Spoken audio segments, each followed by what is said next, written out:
این هنر افغان‌ها به تدریج از بین می رود. غلام سخی یکی از شیشه سازان انگشت شمار هرات است.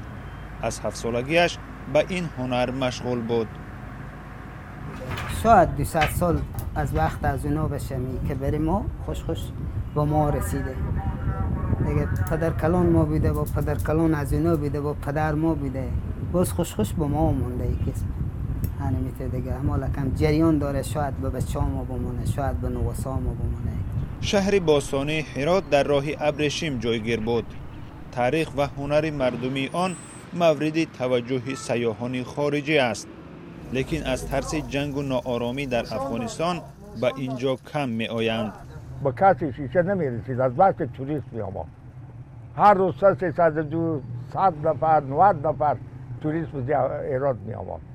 اما برای فعلا من یک روز که کار میکنم میسازم 100 دنیا 120 دنیا به یک باو 120 دنیا کسی نیه که بخره. ساکنان اشیای شیشگی دست ساخت را زیاد نمیخرند. آنها اکثرا محصولات وارداتی را استفاده میکنند چون ارزان هستند. پارسال ما هفته 2 روز کار میکردیم، امسال هفته 1 روز کار میکنه. چند سال پیش 5 کوره کار میکرد، حالا 1 کوره کار میکنه.